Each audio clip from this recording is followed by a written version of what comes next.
A ver, seamos honestas, ¿no? Sí, Parece que hoy en día, si en una reunión de dirección no mencionas inteligencia artificial unas, no sé, 3 veces, mínimo. corres el riesgo de que te miren como si acabaras de llegar en una máquina del tiempo. Hay una saturación. Es un ruido constante.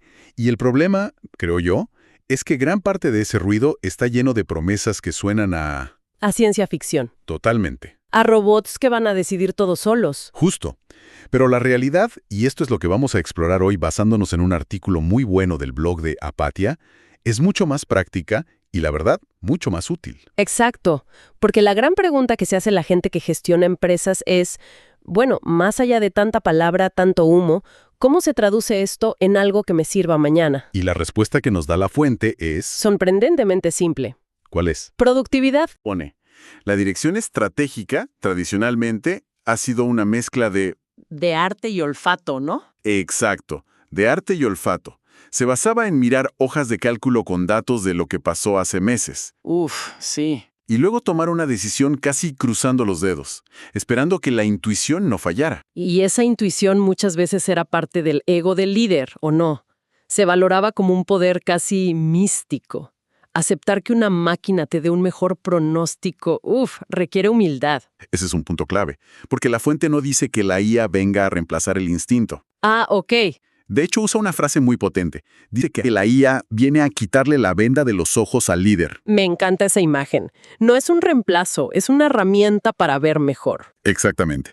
La idea es que la IA actúa como un asistente, y en lugar de darte una orden, te da un consejo. Basado en probabilidades. Basado en probabilidades, es como si te susurrara al oído, cuidado, si tomas este camino, hay un 80% de probabilidad de retraso en la entrega. No te dice qué hacer. Pero te da una visibilidad que antes era imposible tener. Absolutamente imposible. Entendido.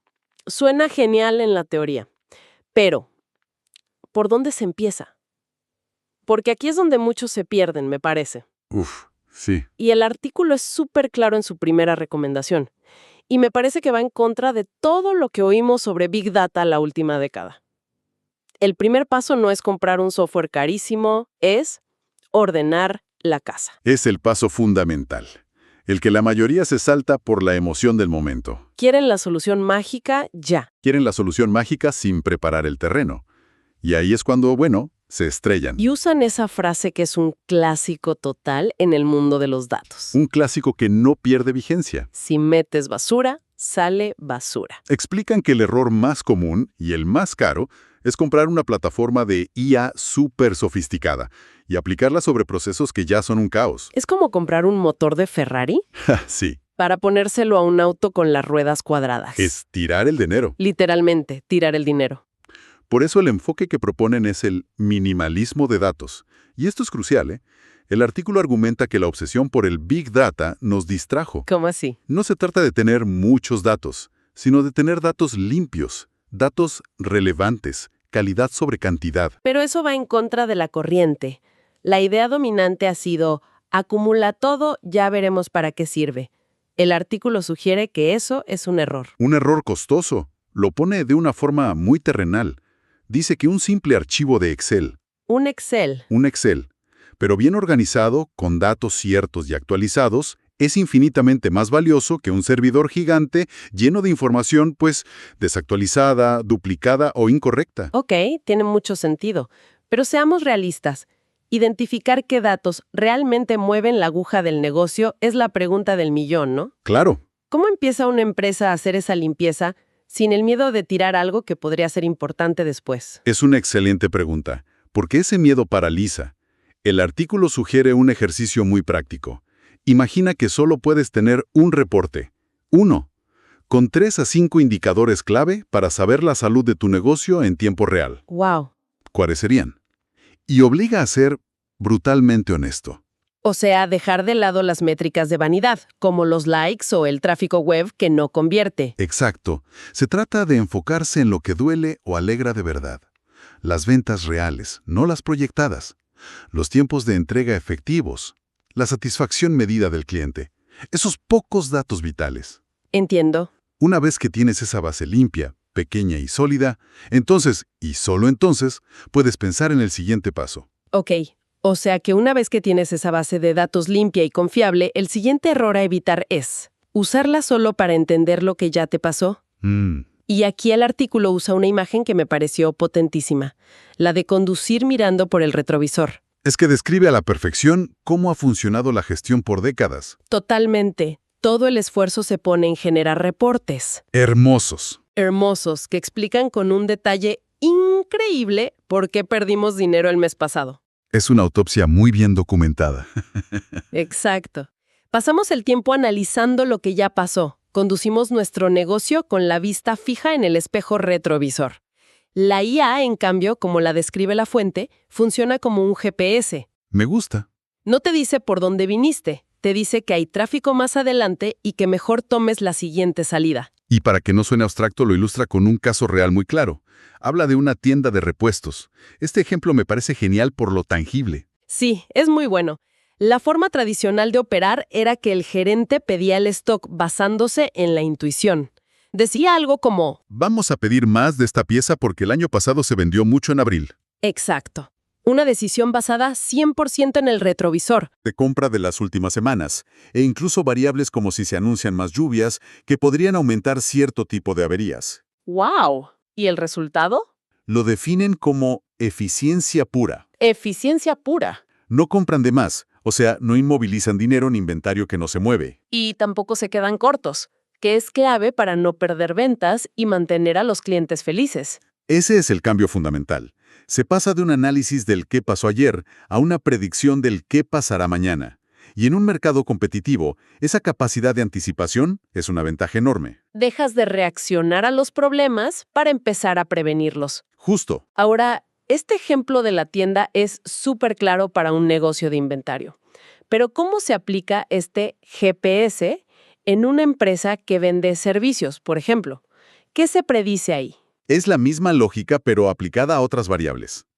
En lugar de predecir la demanda de un producto, puedes predecir la probabilidad de que un cliente importante se dé de baja en los próximos 3 meses. Ah, claro. La IA puede analizar pequeñas señales. Si ha disminuido su uso del servicio, si dejó de abrir los correos, si hubo quejas recientes. El GPS te alerta. Cuidado, cliente en riesgo de fuga. Y te da tiempo para actuar. Te permite salvar la relación antes de que sea tarde. Entiendo.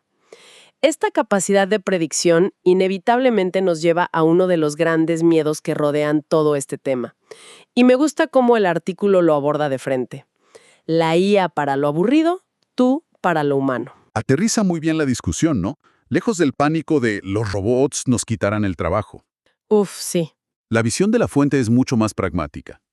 La IA no viene a quitarte tu trabajo, viene a quitarte la parte aburrida de tu trabajo. Uf, creo que cualquier gerente que esté escuchando acaba de respirar con alivio.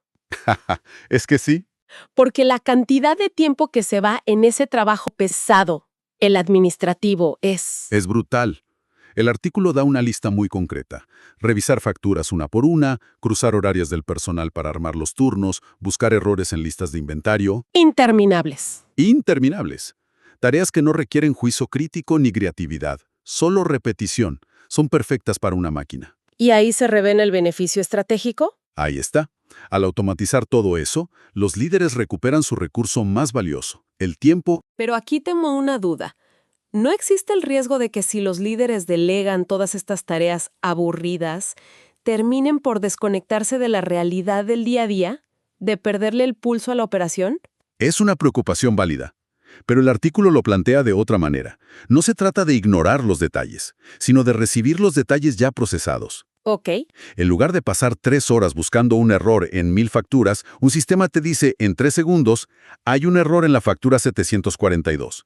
La tecnología procesa, el humano decide qué hacer con esa información. Entonces el tiempo que se libera no es para desconectarse, sino para conectarse con otras cosas más importantes. Exactamente.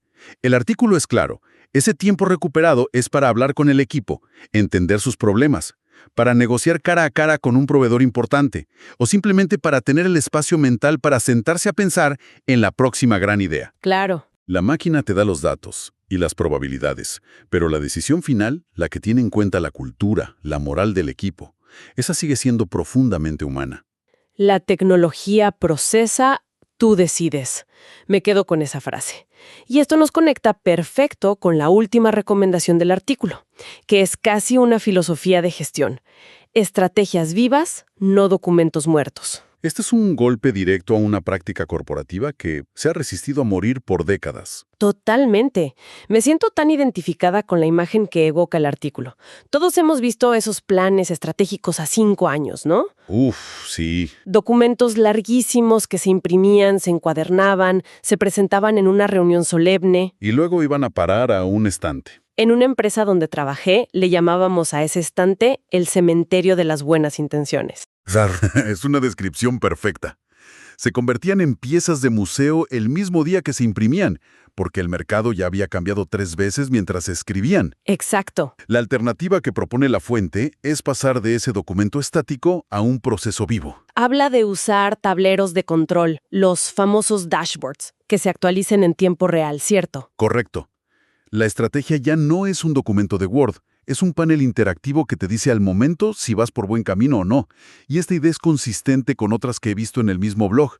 Siempre hablan de transformar la estrategia de un documento estático a un proceso vivo. Pero esto suena increíblemente demandante. ¿Significa que el equipo directivo tiene que estar en alerta permanente, ajustando la estrategia cada día? ¿Podría llevar a una parálisis por análisis? No se trata de reaccionar a cada pequeño cambio con pánico. El dashboard actúa como un sistema de alerta temprana. Ok. Si todos los indicadores clave están en verde, sigues el plan. Pero si uno importante se pone en rojo un martes por la mañana, tienes la capacidad de analizarlo y ajustar el rumbo el miércoles. No tienes que esperar al reporte de fin de mes. No. Para darte cuenta de que llevas 4 semanas yendo en la dirección equivocada porque, como dice el texto, para entonces el daño ya está hecho. Es pasar de una revisión trimestral a una supervisión en tiempo real. Exacto. Lo que nos lleva a una conclusión muy interesante. Integrar la IA así no es solo una actualización tecnológica, es un cambio cultural profundo. Obliga a la organización a ser más ágil, a pensar en ciclos más cortos. Bueno, creo que si juntamos todas las piezas, el mensaje queda bastante claro, ¿no? Sí, a ver, punto 1. Sesionarnos con el retrovisor. El valor está en mirar hacia adelante, en predecir. Y por último, que todo esto no tiene sentido si no libera a las personas para que hagan lo que mejor saben hacer: conectar, crear, liderar. El foco final vuelve a lo humano. Al final, la conclusión del artículo es que esta llamada era de la inteligencia artificial no se trata de robots tomando el control. Para nada. Se trata de potenciar la capacidad humana. Exactamente.